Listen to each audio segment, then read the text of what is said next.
Hi guys, எல்லாரும் எப்படி இருக்கீங்க? இந்த வீடியோவில் நம்ம இந்த ட்ராமாவுடைய அடுத்த எபிசோட தான் பார்க்க போகிறோம். இதுக்கு முன்னாடி எபிசோடில் சிக்ஜு என்ன தான் கெட்டவங்களை கொலை பண்ணியிருந்தாலும் அவர் நிறைய பேரை கொலை பண்ணிட்டாருன்ற குற்ற உணர்ச்சி அவருக்குள்ளே இருந்ததால் அவர் ஆரம்பித்த கில்லிங் ஓட்டு மூலியமாகவே சாகணும்னு முடிவெடுத்து தற்கொலை பண்ணிக்க பார்த்துருப்பாரு. ஹீரோவும் காப்பாற்ற ட்ரை பண்ணியிருப்பாரு. அதே நேரம் ஜியூனையும் பிடிக்கிறதுக்கு ஆளுங்க துரத்திட்டு இருந்திருப்பானுங்க. அப்போ ஜியூன் கூட படிக்கிற பசங்களே ஜியூனை போட்டு அடிச்சிருப்பானுங்க. இப்போ அப்படியே 10 வருஷத்துக்கு முன்னாடி ஹீரோயினை காட்டுறாங்க. ஹீரோயினுடைய அப்பா அம்மா கொஞ்ச நாளைக்கு முன்னாடி ஆக்சிடென்ட்ல இறந்து போயிட்டதால அவங்களுக்கு ஃபியூனரல் நடந்துட்டு இருக்கு. அந்த ஃபியூனரலுக்கு இவங்களை ஆக்சிடென்ட் பண்ண அந்த லேடி வர அவங்க வந்து ஹீரோயின் கிட்ட ஓவர் நைட் எல்லாம் ரொம்ப ஒர்க் பண்ணதால மயக்கத்துல அந்த மாதிரி நடந்துருச்சு, என்ன மன்னிச்சிருங்கன்னு சொல்லி மன்னிப்பு கேட்டுட்டு இருக்கா. ஆனா ஹீரோயினுக்கு இந்த லேடி குடிபோதையில தான் ஆக்சிடென்ட் பண்ணான்ற விஷயம் நல்லாவே தெரியும். ஏன்னா ஆக்சிடென்ட் நடந்தப்ப இந்த லேடி கார்ல இருந்து இறங்கி வந்து இவங்களுக்கு எல்லாம் என்ன நடந்திருக்குன்னு பார்த்திருப்பா. அப்ப ஹீரோயினுக்கு இவ மேல ஆல்கஹால் ஸ்மெல் வந்திருக்கும். அதை வச்சுதான் ஹீரோயினுக்கு இவ குடிச்சிட்டு ஆக்சிடென்ட் பண்ணிருக்கான்ற விஷயமே தெரியும். இப்ப ஹீரோயின் அந்த லேடியை சும்மா விடாம நீ குடிச்சிட்டு தான் ஆக்சிடென்ட் பண்ண, சொல்லு உன்னை யார் இந்த மாதிரி பண்ண சொன்னதுன்னு சொல்லி கத்திட்டு இருக்கா. அந்த லேடியும் ஒரு கட்டத்துக்கு மேல அங்க இருந்து கிளம்பி போயிடுறா.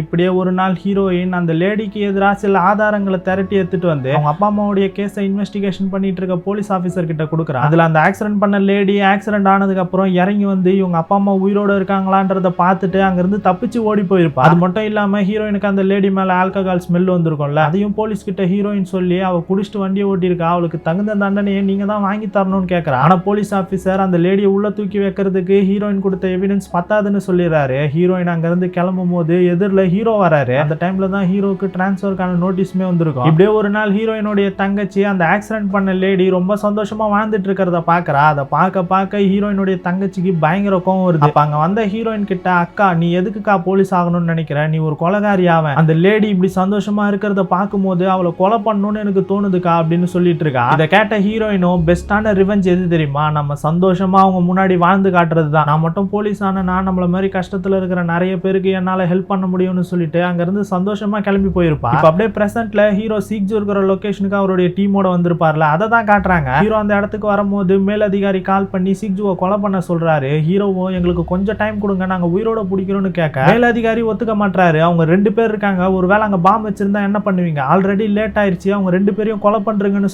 சொல்றாரு. ஹீரோ உடனே நான் உங்ககிட்ட ஒண்ணு கேட்கட்டுமா, இதே மாதிரி ஒரு முடிவை தான் 8 வருஷத்துக்கு முன்னாடியும் எடுத்தீங்க, இப்ப இந்த முடிவை நீங்களா எடுத்திருக்கீங்களா இல்ல வெளியில இருந்து யாராச்சும் சொல்றாங்களான்னு சொல்லி கேட்கிறாரு. பாஸ் எதுவும் சொல்லாம அமைதியா இருக்காரு. அவருடைய அமைதியிலே ஹீரோக்கு என்ன விஷயம்னு புரிஞ்சிருது. உங்களுடைய பதிலுக்கு ரொம்ப தேங்க்ஸ் கமிஷனர்னு சொல்லிட்டு போனை கட் பண்ணிட்டு நேரா மைக்ரோஃபோன் எடுத்து நெகோஷியேட் பண்றதுக்காக வராரு. அப்ப அவருடைய டீம் ஆளுங்க என்ட்ரன்ஸ்ல பாம் வச்சு ட்ராப்ஸ் செட் பண்ணிருக்காங்கன்ற விஷயத்த சொல்ல ஹீரோவும் மைக்ரோஃபோன்ல சிக்ஜு உங்களுடைய இடத்த ஃபுல்லா சரவுண்ட் பண்ணியாச்சு, நீங்க இனிமே தப்பிக்க முடியாது, நான் இப்போ உள்ள வர போறேன், எதுவா இருந்தாலும் நம்ம பேசி தீர்த்துக்கலாம்னு சொல்லிட்டு உள்ள போறதுக்காக ரெடியா வராரு. அப்ப ஹீரோயின் ஹீரோக்கு கால் பண்ணி ஜியூன் லியோடைய கம்ப்யூட்டர் மூலியமா தான் இந்த லைவ் பண்ணிட்டு இருக்கான், நாங்க அவனை தேடி தான் போய்கிட்டு இருக்கோம், நீங்களும் அங்கேயே இருங்கன்னு சொல்ல ஹீரோவும் அவங்க இங்க வராங்கன்னு தானே சொன்னேன், அப்புறம் என்ன பிரச்சனை, ஜியாங் ஜியூனுடைய தலைக்கு ஒரு வேலையை வச்சிருக்கா, அவங்க அவனை பிடிச்சிட்டாங்கன்னா அவனுக்கு பெரிய பிரச்சனைன்னு சொல்ல ஹீரோவும் அப்படின்னா எவ்வளவு சீக்கிரம் முடியுமோ அவ்வளவு சீக்கிரத்துல ஜியூனை காப்பாத்துங்கன்னு சொல்லிட்டு சிக்ஜுவை பிடிக்கிறதுக்காக உள்ள போறாரு. அதே நேரம் ஜியூன் கூட படிக்கிற பசங்க இருப்பானுங்கல்ல, அவனுங்க ஜியூனுடைய தலைக்கு 200 மில்லியன் விலை வச்சிருக்கிறத பார்த்துட்டு ஜியூனை பிடிக்கணும்ன்றதுக்காக கிளம்பி போறானுங்க. அதே நேரம் ஜியூன் பண்ண லைவால மக்கள் எல்லாரும் சிக்ஜு சாகிறது சரி கிடையாதுன்னு சொல்லி நிறைய பேர் நோன்னு ஓட்டு போட ஆரம்பிச்சிடுறாங்க. இதை பார்த்துட்டு இருந்த ஜியாங்க்கு செம கோவம் வருது. அப்ப ஹீரோவுடைய பாஸ் கால் பண்ணி நான் மூச்சான் கிட்ட சிக்ஜுவை கொலை பண்ண சொன்னேன், ஆனா அவன் கேட்க மாட்டான்னு சொல்ல ஜியாங் பயங்கர கடுப்பாகி அந்த சிக்ஜுவை சுட்டு கொலை பண்ணுங்க, அவனை உயிரோட விடாதீங்க, அவனை சுட்டு கொலை பண்ணுங்கன்னு சொல்லி பயங்கர கோவத்துல கத்திட்டு இருக்கா. அதே நேரம் நிறைய மக்கள் சிக்ஜு சாக கூடாதுன்னு சொல்லி ஓட்டு போட்டதால கில்லிங் ஓட் கேன்சல் ஆயிடுது. ஹீரோவும் சிக்ஜுவை பிடிக்கிறதுக்காக உள்ள போய்கிட்டு இருக்காரு. சிக்ஜு போலீஸ் வருவாங்கன்றது முன்கூட்டியே தெரிஞ்சு அந்த இடத்துல நிறைய இடத்துல பாம்புங்களை செட் பண்ணி வச்சிருக்காரு. அதனால ஹீரோ அவருடைய டீமை வெளியவே இருக்க சொல்லிட்டு தனியா சிக்ஜுவை பிடிக்கிறதுக்காக பொறுமையா உள்ள போய்கிட்டு இருக்காரு. ஆனா சிக்ஜு என்னதான் கில்லிங் ஓட் கேன்சல் ஆயிருந்தாலும் அவருடைய தற்கொலை முடிவுல அவர் உறுதியா இருக்காரு. அதனால பார்க் கிட்ட பிளான் படியே போலாம், நீ இங்க இருந்து தப்பிச்சு போயிருன்னு சொல்றாரு. பார்க் உடனே உங்களுக்கு அப்புறம் இந்த கில்லிங் ஓட்டை நான் பாத்துக்கிறேன், கில்லிங் ஓட்டை மொத்தமா என்கிட்ட ஹேண்ட் ஓவர் பண்ணுறீங்கன்னு சொல்லி கேட்கறான். அதே நேரம் கில்லிங் ஓட்டோட ரிசல்ட்னால ஜியூனுக்கும் மின்னுக்கும் பயங்கர சந்தோஷமா இருக்கு. இருந்தாலும் ஜியூன் சிக்ஜுவை போய் பார்க்கணும்னு நினைக்கிறான். அப்ப பாட்டி போலீஸோடைய உதவி மூலமா ஜியூனுக்கு கால் பண்றாங்க. ஹீரோயின் ஒரு தடவை பாட்டியை வந்து மீட் பண்ணி இன்வெஸ்டிகேஷனுக்காக ஹெல்ப் பண்ண சொல்லி கேட்டிருப்பாள். அப்ப இருக்கிற நிலைமையை சொல்லி ஜியூனை சரண்டராக சொல்லியிருப்பா. அதோட ஜியூனை பாதுகாக்கிறதா ப்ராமிஸும் பண்ணிருப்பா. இப்ப பாட்டி நிலைமையை புரிஞ்சுக்கிட்டு ஜியூனை ஹீரோயின் கிட்ட போய் சரண்டராக சொல்றாங்க. அதோட சிக்ஜு இருக்கிற லொகேஷனையும் போலீஸ் கண்டுபிடிச்சிட்டாங்க. போலீஸ் சிக்ஜுவையும் பிடிச்சிருவாங்க. இவங்க பண்ண தப்புக்கான தண்டனையை அனுபவிக்கிறது தான் சரின்னு பாட்டி சொல்லி ஜியூனை போய் சரண்டராக சொல்ல ஜியூனும் சரண்டராகத்தான் ஒத்துக்கிறான். அப்படியே ஜியூன் ஹீரோயினை பார்த்து சரண்டராக கிளம்ப இருக்கு.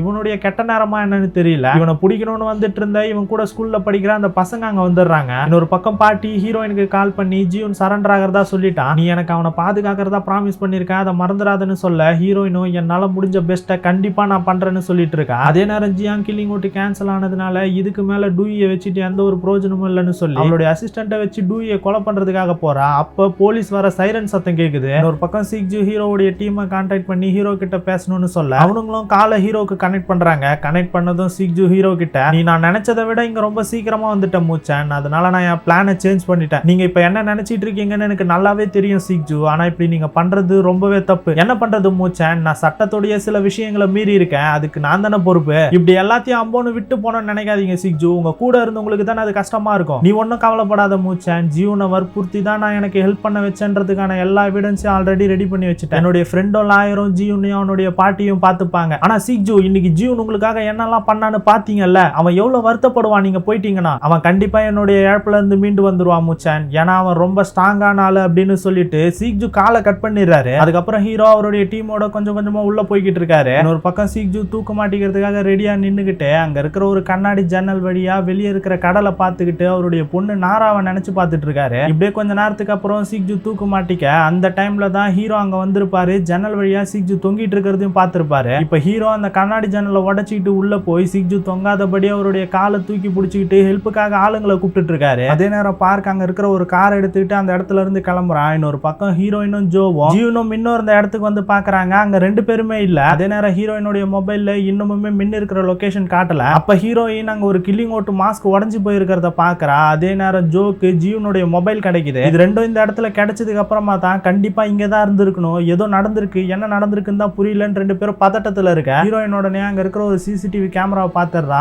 ஜோவும் அந்த கேமராவுடைய ஃபுட்டேஜ் சீக்கிரமா வேணும்னு சொல்லி சைபர் டீமுக்கு கால் பண்ணி கேட்க அந்த டைம்ல ஹீரோயினுடைய மொபைல்ல மின் இருக்கிற லொகேஷன் காட்டுது. ரெண்டு பேருமே வேக வேகமா அங்க இருந்து கிளம்புறாங்க. இன்னொரு பக்கம் ஜியாங்குடைய வீட்டுக்கு அந்த லேடி போலீஸ் அவங்களுடைய டீமோட வராங்க. ஜியாங்குடைய அசிஸ்டன்ட் அவங்களை தடுத்து நிறுத்தி எதுக்காக வந்திருக்கீங்கன்னு கேட்க டூயை பார்க்கிங் லாட்ல வச்சு கடத்தினாங்கல்ல, அது சிசிடிவி கேமரால ரெக்கார்ட் ஆயிருக்கு. அந்த ஃபுட்டேஜ்ல ஜியாங்குடைய அசிஸ்டன்ட்டோ தெளிவா தெரிஞ்சிருக்கா. அதனால கண்டிப்பா ஜியாங் தான் கடத்திருக்கணும்னு சொல்லி தான் இந்த இடத்துக்கு வந்திருக்காங்க. இப்படியே போலீஸ் ஒரு வழியா மின்சுவோடைய சீக்ரெட் ரூமை கண்டுபிடிச்சிட்டு உள்ள போய் பார்த்தா ஜியாங்கும் டூயும் எதுவும் நடக்காத மாதிரி நார்மலா உட்காந்து காஃபி குடிச்சிட்டு இருக்காங்க. அப்ப லேடி போலீஸ் நீங்க நல்லா தானே இருக்கீங்க, உங்களுக்கு ஒன்றும் இல்லைல்ல, எதுவும் பிரச்சனை இல்லையே, ஏன் கேட்குறீங்க? இல்ல உங்களை கடத்தினதை பார்த்தோம், அதோட மூச்சானுக்கு நீங்க சிக்னல் வேற ஏதோ கொடுத்துருந்தீங்கன்னு சொன்னாரு, அதனால தான் இங்க வந்தோம். அப்பெல்லாம் எதுவும் கிடையாது, அவர் தப்பா புரிஞ்சிட்டு இருப்பாருன்னு சொல்றா. லேடி போலீஸும் வீடியோ ரெக்கார்டிங்கே இருக்குன்னு சொல்ல வர உடனே நான் எதிர்பாராத விதத்துல எனக்கு ஒரு இன்விடேஷன் வந்துச்சு, அது அவ்வளவுதான், வேற ஒன்றும் கிடையாது. சரி நீங்க என்ன தேடி இவ்வளவு தூரம் வந்துட்டீங்க, நான் இவங்க கூட கிளம்புறேன்னு சொல்லி ஜியாங் கிட்ட சொல்ல ஜியாங் உன்னுடைய விருப்பப்படியே பண்ணுன்னு சொல்றா. டூயும் கிளம்புறதுக்கு முன்னாடி நல்ல ஒரு இன்ட்ரெஸ்டிங்கான கான்வர்சேஷனா தான் இருந்துச்சு, இன்னைக்கு உங்க கூட பேசின எதையும் நான் மறக்க மாட்டேன், அதோட அடுத்த தடவை என்ன இன்வைட் பண்ணும்போது முன்கூட்டியே எனக்கு சொல்றீங்க என்ன அப்படின்னு சொல்லிட்டு அங்கிருந்து கிளம்பி போயிடுறா. இன்னொரு பக்கம் ஜியூன் ஸ்கூல்ல படிக்கிற அந்த 3 பேரும் ஜியூனை போட்டு பயங்கரமா அடிச்சிட்டு இருக்கானுங்க. அதோட மின்னையுமே பிடிச்சி வச்சுட்டு இருக்கானுங்க. இவனுங்க அடிக்கிறத லைவாவும் போட்டுட்டு இருக்கானுங்க. அதுல ஒரு பையன் மட்டும் நீ தான் கேட்டலடா, ஏண்டா எங்களை எல்லாம் பார்த்தா என்ன உன்னுடைய அடிமை மாதிரி இருக்கா, எங்களை வச்சு கில்லிங் ஓட்டுன்னு விளையாடிட்டு இருக்க,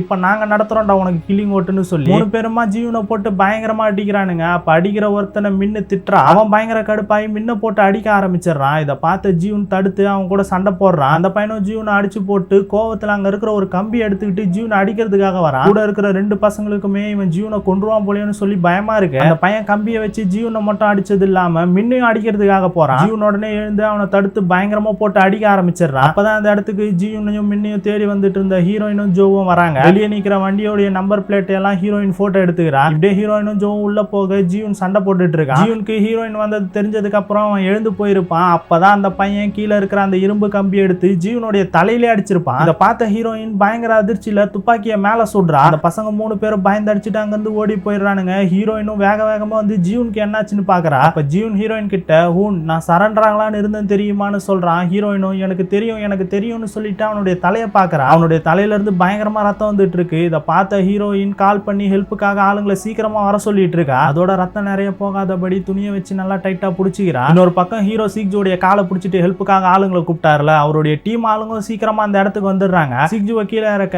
ஹீரோவும் சிக்ஜுக்கு சிபிஆர் பண்ணிக்கிட்டு இது நியாயமே கிடையாது சிக்ஜு, இப்படி நீங்க இறந்து போறது சுத்தமா நியாயம் கிடையாது, தயவு செஞ்சு எழுந்துருங்கன்னு சொல்லிட்டு சிக்ஜுவை காப்பாத்துறதுக்காக முயற்சி பண்ணிட்டு இருக்காரு. அதே நேரம் ஜியூன் ஒரு பென்ட்ரைவ் எடுத்து ஹீரோயின் கிட்ட கொடுத்துட்டு எங்க அப்பாக்கு எதுவும் ஆயிருக்காதுல, அவர் நல்லா தானே இருப்பாருன்னு சொல்லி கேட்கறான். ஹீரோயினும் அவர் நல்லா தான் இருப்பாரு, நீ பேசாம கொஞ்ச நேரம் அமைதியாரு, ஆம்புலன்ஸ் வந்துட்டு இருக்குன்னு சொல்லிட்டு இருக்கா. ஜியூனும் எனக்கு இது போதும், இப்ப எனக்கு நிம்மதியா இருக்குன்னு சொல்லிட்டு அப்படியே கண்ணை மூடுறான். அவனுடைய கண்ணுல இருந்து தண்ணி அப்படியே வடிஞ்சு கீழே விழுது. அதோட அவன் அங்கேயே இறந்தும் போயிடுறான். மின்னும் ஜீவன் எந்த ஒரு அசைவும் இல்லாத அப்படியே இருக்கிறத பார்த்துட்டு, ஜீவன் நீ விளையாடுறதானே, இந்த மாதிரி விளையாடாத, கண் முழிச்சு பாருன்னு சொல்லி கதறி அழுதுகிட்டே அக்கா ஏதாச்சும் பண்ணுகான்னு சொல்லிட்டு இருக்கா. ஹீரோயினுக்கு என்ன செய்யறதுனே புரியல. ஜீவன் இறந்த அதிர்ச்சியில அப்படியே உறைஞ்சு போய் உட்காந்துட்டு இருக்கா. இன்னொரு பக்கம் ஹீரோ சிக்ஜுக்கு சிபிஆர் பண்ணிட்டு இருந்தார்ல, அது மூலியமா சிக்ஜு பொழைச்சிக்கிறாரு. அதுக்கப்புறமா தான் ஹீரோக்கு நிம்மதியாவே இருக்கு. ஜீவன் ஆசைப்பட்ட மாதிரி இப்ப சிக்ஜு நல்லா இருக்காரு. ஆனா ஜீவன் தான் இறந்து போயிட்டான். அதே நேரம் பார்க் அங்கிருந்து கிளம்பி போயிட்டு இருந்தான்ல, போற வழியில சிசிடிவி கேமரா மூலியமா சிக்ஜு உயிர் பொழைச்ச விஷயத்த பாத்துறான். இதை பார்த்தவனால சிக்ஜு பொழைச்ச விஷயத்த சுத்தமா ஏத்துக்க முடியல.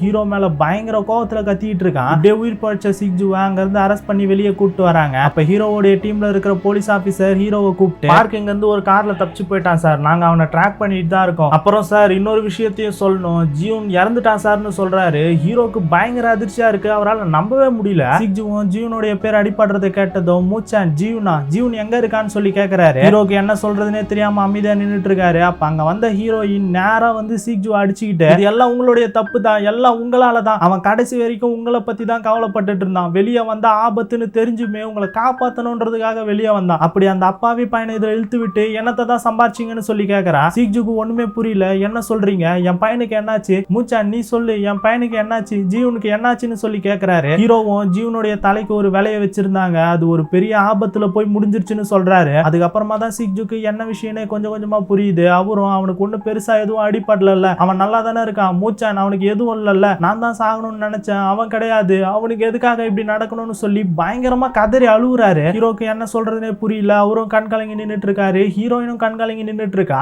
இதோட இந்த எபிசோட் முடியுது. இதுக்கப்புறம் என்ன நடக்க போகுதுன்ற எல்லாத்தையும் இந்த டிராமாவோடைய கடைசி எபிசோடான அடுத்த எபிசோட்ல பார்த்து தெரிஞ்சுக்கலாம். இந்த வீடியோ பிடிச்சிருந்தா லைக் பண்ணுங்க, ஷேர் பண்ணுங்க, புதுசா பாக்குறவங்க மறக்காம சப்ஸ்கிரைப் பண்ணிக்கோங்க. அடுத்த வீடியோல உங்களை வந்து சந்திக்கிறேன். Bye guys.